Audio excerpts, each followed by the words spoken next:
Hey everyone, we're nearing the 1 year anniversary of the Don't Worry music video.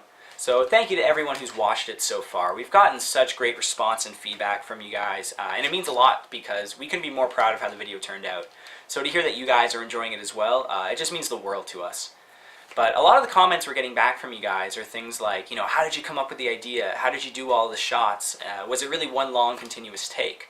So I thought I would do a commentary video to explain a bit of that and give some insight into how we created this. Now, a couple things before I start the commentary. I guess I'll answer why and how we came up with this idea. We knew that the album was coming out in April, but we wanted to do something ahead of time in March to build up some hype. So we thought about doing a lyric video. Now, when it came time to choosing the song for the lyric video, we thought of Don't Worry right away. It's a song that we love, but it wouldn't work well as a traditional single. There's this big, long, rock-out instrumental bridge that, while it's awesome, it just wouldn't lend itself to being single-worthy. So the lyric video was a great way to still give it some exposure and sort of highlight it. Now, we didn't want to do a traditional lyric video where the words just scroll across the screen. That's been done before, it's sort of redundant, it's saturated. So we wanted to bring something fresh to the table. I had this idea of finding the words in real life, sort of in live action. That way it was a more tactile experience. So now that we sort of had that idea, the next obstacle was, where were we going to film this? So I instantly thought of doing it at my house because obviously I'm familiar with the territory and environment. I'd be able to easily map out sort of our movements and travel in the video. But also because that way we would have full control over it. I knew that we could film there anytime, any day, and also it's free, so that's a bonus. Now that we knew where we were filming, we had to start thinking of the individual shots. So a couple things started popping into my head right away, like in the kitchen. That was a great environment to do stuff in. Right away, with all of the food and props found in the kitchen, just a lot of ideas started popping in my head on how we can integrate the words into that. Same thing with the bathroom. That was another easy one to do. So now that I had these sort of bigger, more important establishing shots, we had to figure out all these small transitions. How would we get from room to room or shot to shot? So with a bit of time, we were able to figure that out. We wanted to make sure that it was always fresh, that we were always showing you something new, that you weren't seeing the same location twice. We also didn't want to sort of ruin the magic where you would see the previous setup from, previous words in the song. So, with enough time, we were able to map it out and figure it out. So now that we had the idea down, we had to actually film it and set everything up. So I had everyone come over on a Sunday afternoon. We had a big full crew. The whole band was there, of course, but we actually had a couple extra hands. Our old bassist Jake actually came to help out, and he brought his girlfriend along with him. And then we also had Ken's wife Beata show up. And it's a good thing we had the extra pair of hands because we ended up needing them. It took a couple hours to physically set it all up and to stage it all. And then we had to work out the choreography, how everyone was going to do and perform all the actions. See, part of it was that once someone performed an action, we would have to make sure that they could then have the time and the space to move to their next location where they would perform the next action. So we were constantly having people running behind the camera back and forth, getting prepared for their next shot. So we had to make sure no one's running in front of the camera, and so it took a bit of time to figure it out, but we got everyone in place, and we started doing some real takes. We took about 6 takes, took a few hours, but funny enough, we ended up using, for the most part, the second take. So that's what you're about to see here. Why don't we start rolling the film, and I'll give you some more commentary. Alright, so right off the top here, you can see a pair of feet. Sometimes I get questions as to whose feet those are. And those feet would actually belong to Louisa, Jake's girlfriend. She didn't want to be in the video, so a good way to make sure she wasn't in front of the camera was to get her behind the camera. So she's the one actually filming all of this for us. Let's get started here, though. One thing I guess I'll mention quickly is if you check the reflections of glass and mirrors sometimes throughout the video, you'll actually see her. So she didn't make it out of the video completely. Whoops. But you'll see some snow here. It was March after all, as I was explaining. It was winter, and there was a lot of snow that winter too. But if we take a quick pause here, you'll notice that this was an actual envelope I received from my bank. So we had just stuffed in the Gentleman Thief stuff here, but I actually had to tape over the return address. Some people don't notice that. Just thought I'd point it out. But we're going to enter the house here shortly and make our way to the right. We're going to see our first establishing shot, which is actually this calendar here. It's a Breaking Bad calendar.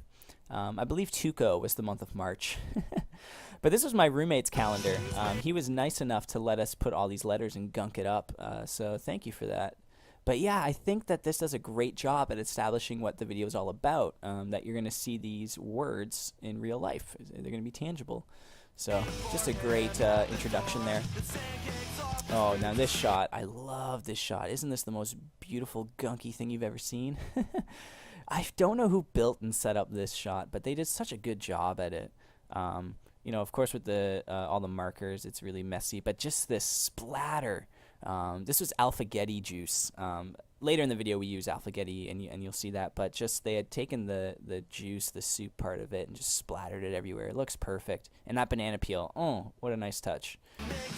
So well done. I love it.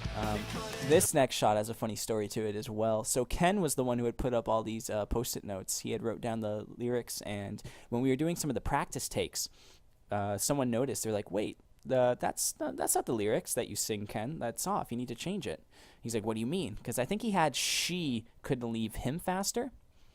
And he's like, those are the lyrics. That's what I sing. We're like, I don't think that's what you sing. So we listened back to the recording, and it ended up being that in the studio he had sang it wrong. And there was nothing we could do about it. I mean, that was months ago that we had recorded and mixed and mastered. That was all wrapped up. So thankfully, the lyrics this way still make sense in context of the song and the story. But it was just something that he couldn't believe that he goofed up on it. So we made the adjustment for the video, and it all makes sense now. Now this cake, oh, this was fun. I had to actually go into a grocery store and ask them to make this cake. So they asked, oh, whose birthday is it? Why are you getting this cake? And I was like, oh, it's nobody's birthday. I need you to write, he's got good posture, ready for the kill. So they gave me really weird looks when I said that. And what made it even more awkward was when I went to go pick up the cake, they actually forgot the Y. They just had red for the kill. So I had to get them to fix it and explain even further what it was. And it was just really awkward.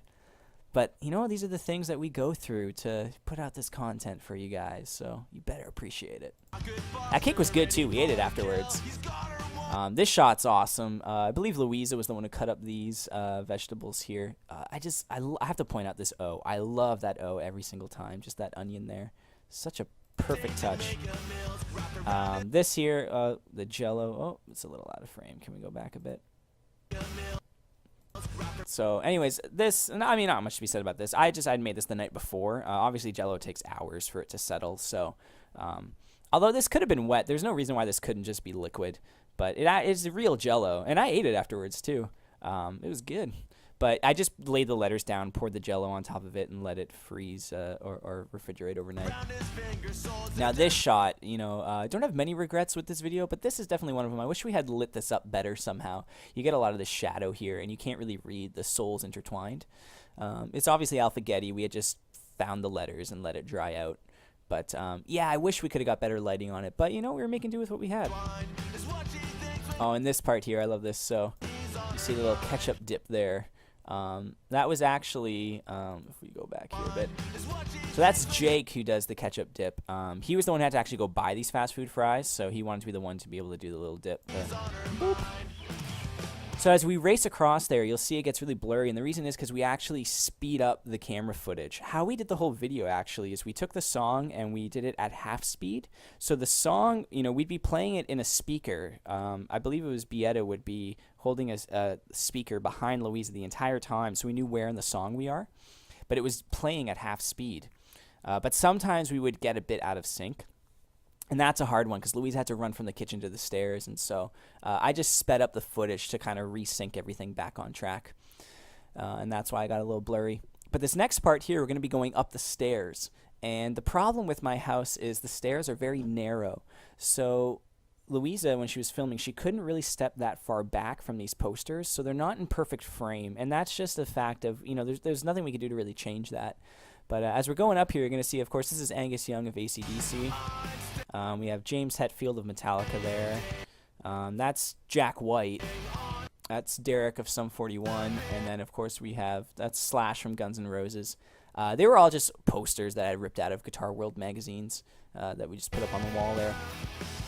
So as we come into the bedroom here, on the door, there we go, that's a better frame. We have this marker board. This is Tom's marker board, actually. And what's funny is that after the video shoot, he left it there. And I think he only picked it up like 3 weeks ago. So it's basically been in my house for a year. And what's funny is it still had all the lyrics, all the words on there. I didn't clean it off. So Way to wait forever to pick up your board, Tom. But we flip up the sheet here and then the blanket, and we see this is Blocus or Blockus. I don't know how you pronounce it, but a really fun game. If you haven't played this game, you should. But you'll see we actually have to tape down the letters. I don't know if you can notice that, because sometimes when we would lift up the blanket, the letters would fall off and move around. So we just had to tape them down in the spot. This pillowcase, flip it over. This is obviously just my amp where I had taped. I mean, that's a lot more obvious that we had taped that there with the letters instead of it saying Marshall. Or Marsha in my case. I named my amp Marsha. But yeah, this is actually where I'm sitting right now on my computer. I have a dual monitor setup, so we had just changed the backgrounds of monitors to those pictures there. And one thing you'll notice here off to the side, you can see me. I'm laying on the ground there playing the Nintendo game. So, you know, well in advance, before the camera was even in the bedroom, I was sort of firing up and trying to get ready this next shot. So this is Blades of Steel for Nintendo, and I had to actually make sure that I got into a fight, or at least I would try to get into a fight at the exact time that the camera would be focused on the TV. And I was able to do so. And I'm on the right here. I always play Montreal. You can see I win the fight. Bam, down, shot moves on. Perfect timing. I mean, we just got really lucky with that shot there. And we get a lot of credit, actually, from people sometimes for choosing that game in particular. You know, I was going through my head what games to play. I don't know if you saw there, if I pull back a bit. I'm a big video game guy. These are all actually Nintendo 64 games. I have a ton to choose from. So I was thinking about Super Mario 64, and I went old school with the Blades of Steel, and it seemed to be the right choice. That fight worked out really well. But here you see really quickly Bubba Gump Shrimp, just a place in Orlando, one of my favorite restaurants. I thought I'd throw that bag in there. But we enter the bathroom and we get this nice scene here. The oh no with the lipstick on the mirror. So this is one shot I knew I wanted to do from the beginning, and Beata was the one who set it up. But she actually added this nice touch here. She actually kissed the mirror for the exclamation mark. So that was really well done. She got creative there. Toothpaste on the counter. And then the next shot is probably the most famous shot from the video, at least the most talked about. And that would be the I think. Ooh, let's get back here a bit. I think. Isn't that another just glorious shot? Beautiful. So a lot of times people always ask, is that real poop? And I tell them, yes, of course it is. Why would we not be authentic? But no, of course I'm lying. I'm just joking around with them. Why would we actually play around with real feces? You're crazy if we think that we did that. That'd be gross. No, what we actually did was an old trick I used to do as a kid. You take the roll from toilet paper or paper towel, that cardboard, and you just get it wet, and then you can kind of like mush it around with your fingers, and it'll hold the shape, and it kind of looks like a turd. It kind of has that like chunkiness. And then what we did is we just mixed it with some chocolate cake batter to give it that color so that it looked very authentic. And as you can see here, we just put it on plastic wrap, and then we just laid the whole thing down inside the toilet bowl. I don't know if it was Ken or if it was Jake. I believe it was one of them, though, that was the one who was in charge of placing it down in there. And the problem they had was the water kept somehow getting in, and then the letters would start floating away. So they had to keep fixing it. And like, even though it's only just cardboard and chocolate batter mix, there's still something gross about playing with that. So they did not enjoy having to fix it all the time. But they toughed it out and they did it. So better appreciate it. Oh, and this next shot. So right here, that kid on the dance floor. This was done with shaving cream on the shower wall, and this stuff did not want to stay. It just kept sliding and falling off. Like you can see here how a lot of it is, you know, messy, and that's because it just wouldn't take. And I feel so bad because that shaving cream was actually my roommate's. We had used up the whole can. We had to go to Shoppers and buy him another can and replace it. But yeah, this was probably the toughest shot of everything because, you know, we wouldn't know till we flipped open that curtain if it had held for, you know, the couple minutes or whatever up to this point. And sometimes, you know, we would do the take and it would be a mess. But this one worked out. Looks perfect. There you go. Now this next part, so what happened was we had to come back down these stairs. It's not like with other stuff where we could kind of look in a different direction. You know, to the right was the posters, but to the left, it's like nothing. It looks into the next shot. So we had to think of a way, how could we not have the camera focusing on the same thing? So we thought about what if we had these texts on the phone. And see, this is the problem. This is another regret I have, is that this didn't come out the clearest. Even now I'm having a hard time finding a clear frame. That's probably the best we're going to get. So what it was is supposed to be text. You know, this is saying I'm standing on a pier. And we couldn't do actual text. There's no way we could time it perfectly. It would be way too difficult. So they're just screenshots is what they are. And what's great is that Louisa herself, she's holding the camera in one hand and the phone in another hand. And then when we focus on this because, the phone then goes out of frame. And what she's doing is she's just, with her thumb, flipping to the next picture, to the next screenshot, which is this one here, obviously. She's wasting away her years. But yeah, once again, the camera had a hard time focusing on this, and yeah, there wasn't much we could do about it. I think people still understand what it's supposed to be and say. And if you didn't, you do now. But this next one's another one that I really love that I don't think everyone catches. So we have this Don't Worry, and then He-Man, and then Will Smith, and then a B, and then Sorry. So if we go back on it, we have Don't Worry, He Will Be Sorry. So we're just playing with the words quite literally there. But one thing that's funny is this Will Smith picture. It's still hanging in the hall of my house. So when I have people come over and visit sometimes, they're like, why do you have a picture of Will Smith on your wall? And I just reply with them, why not? And then I usually show them this video and they understand. But sometimes people are like, are you trying to pretend he's like part of your family? Because, you know, normally you'd hang up, you know, photos of your family. It's like, no, I'm not related to him. But right there, if you check really quickly, oh, I gotta go back a little further. You're gonna see the camera flip upside down. Bam! So we're actually upside down here for this next shot, and it's I will climb up to the top. So what's really neat is, I'm sure everyone's seen these things before with the ink where it just drops down all the stairs and falls to the bottom. Well, now that it's upside down, it actually looks like this stuff is climbing upwards. So it's, you know, very literal to I will climb up to the top. Flip the camera, we're back the right way now, and these are Jake's guns. Those are his arms there. And then we're going to speed up to the next shot here. This is another favorite shot of mine. So what we had done was actually, with a glue stick, we glued the letters. I had written on the Bristol board here the words, the lyrics, and then we placed all this red dust on top. And it was my hope that when we took a blow dryer that it would blow away all the dust and that the glue would hold on and it would spell the lyrics. And as you see here, it works. But let me tell you, all that dust that's blowing away, that has to go somewhere. And you know where that went?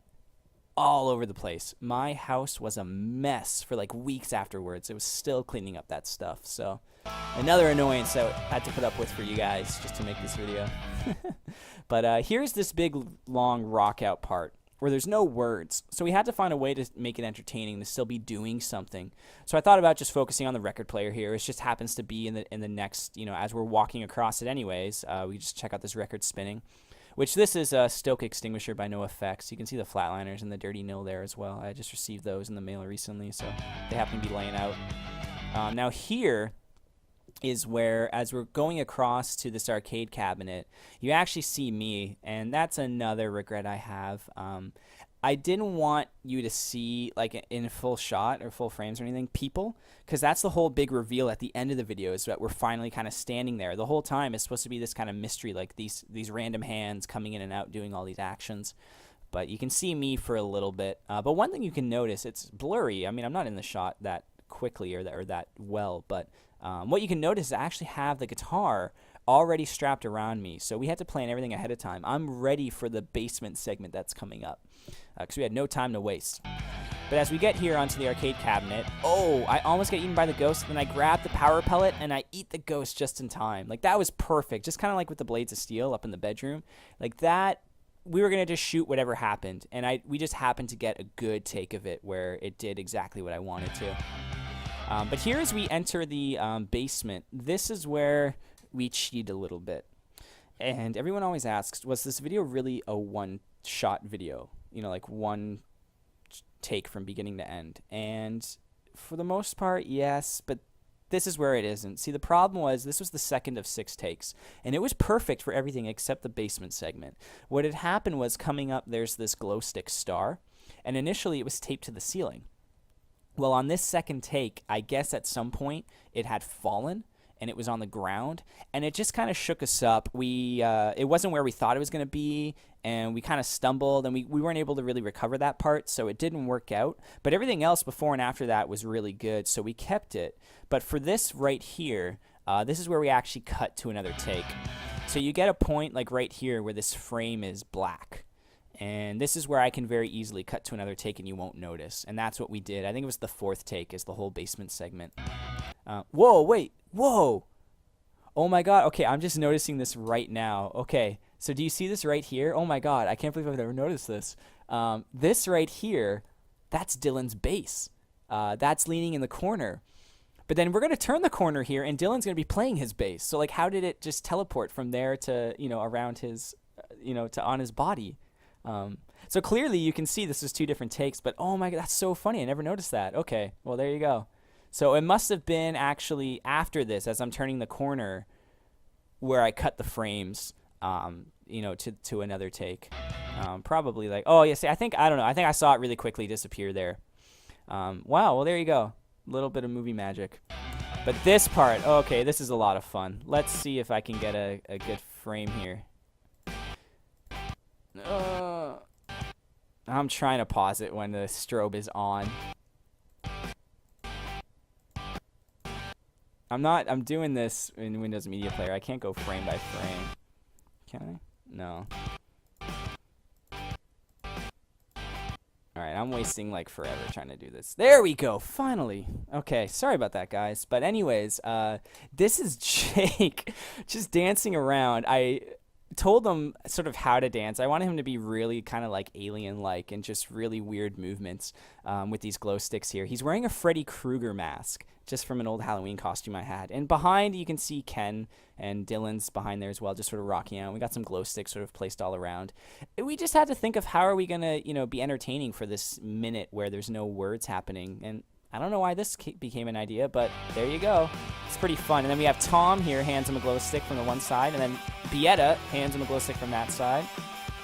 And then this is that star I was talking about. So it fell to the ground. We just left it there from then on in because it worked anyways. But then bam, big reveal. There we are, rocking out doing this part. And you see this confetti going off. So this was actually something I was hoping would work. I saw these confetti guns at the dollar store, and I bought them. But I didn't know if they would actually work out well. So when we tested them, it was perfect. So it's Tom shooting the ones from the left and Bieta shooting the ones from the right. Just bam. There you go. Turned out really well. And then the next part. So you see Ken and Dylan, they kind of back off here a bit, and now they're just laying into me with all this silly string. They are just not letting up. And I told them not to hold back, but I chose this guitar specifically for a reason because I knew it was going to get all messy. This is an old guitar of mine that just doesn't work anymore. It's so beat up and trash, it just doesn't play. So I knew it was okay to get it all dirty. Because some people ask me, like, did you actually ruin your guitar to do that? Well, it was already ruined to begin with. And what's cool is I still have this guitar in the basement hanging with all the silly strings still on it. I leave it like that as a memory. It's better served that way since I can never actually play it again. But yeah, they just lay into me. Look at that. It's so messy. Oh, here's another fun shot. So a lot of people usually love this. This is my turtle Toby. He's my actual pet. And the basement is usually his territory where he kind of, hangs around. And I feel so bad because, we were playing with the strobe lights and there were so many people and activity going on. It was probably bothering him. So I thought it was only fair if we give him his, time to shine in the camera. So there he is swimming into the glass. Everyone loves him. How could you not? Such a cute face. But this shot here, so you can see the slinky coming down the stairs. I believe in only 2 of the 6 takes that this slinky actually worked and went how it's supposed to. A lot of other times it would just kind of fall to the side and roll down. But this is one of the takes where it actually worked, and it worked well. Jake, after he did the whole Freddy Krueger dancey thing, he had to run upstairs and get ready with the slinky. But he nailed it this take, and Louisa does a perfect job capturing it. And it's right around here, while we're on the stairs, while it's all blue. Probably something right there. Anyways, back there where it was just the stairs, that's where I cut back to the original take. I just chose frames that synced up, and without you really realizing it or noticing it, we're actually back on the second take. So a little movie magic. As we come around the corner here, this is where if you check out the glass and reflections here, you can kind of see Louisa Whoops. But you see Don't Worry with blocks, and then of course with Boggle, and then with Scrabble. We were just trying to think of how many ways we could spell out the words. This is probably my last regret here for the video. I wish we did something more exciting with this, with the TV. There was definitely something cooler that could have been done than just putting up another picture of the words, but that is what it is. These are my old toys, my Beast Wars. We got Goku, Small Soldiers, some Star Wars. They're all picketing. Don't worry. Now here you'll notice that Louisa with the camera does this really long arc when she could have just quickly went to the door, but I asked her, do this long arc. I want people to see that the couch is empty, that there's no one on it, because it makes that reveal that much more special when all of a sudden we show up there. So what's happening is I'm on the ground here, kneeling beneath the camera, and I'm opening the door. And now the door completely covers the shot here. So the rest of the band is now scurrying as quick as they can to get and sit on that couch. Meanwhile, I'm still on the ground, so I flip around the lampshade coming up here. And then we see the all my twisty puzzles. So sometimes people ask, like, how did you spell out Don't Worry? How did you spell out the words? Well, twisty puzzles is just a hobby of mine, so I already kind of knew like how to do the patterns and algorithms to set them up like this. But it took forever. Like, it's one thing to know how to do it. It's another thing to actually do it. Like, this guy here, especially the 7x7, takes a while. And I had flipped back and forth so many times with what colors I wanted to use. I had green and orange for a while. I tried red and white. I was just trying different combinations, see which would turn out best. And I ultimately I settled on the blue and the orange. But you can see there's the one regular Rubik's Cube here, the 3x3, that isn't set up. So what happens is I stand up, I fix it really quickly with an algorithm, and then you have the words spelled out perfectly, don't worry.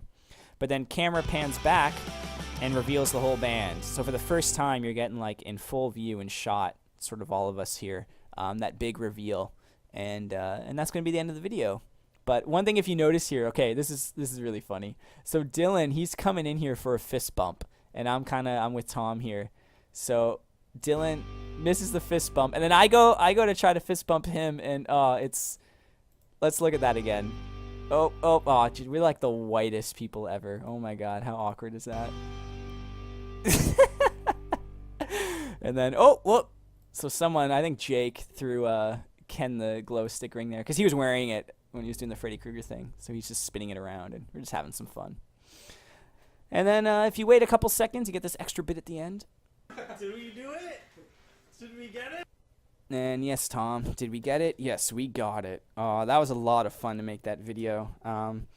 As I was explaining, it took us about, I think, 6 hours to do it from beginning to end. But I think the results speak for itself. It was a lot of fun. Turned out really well.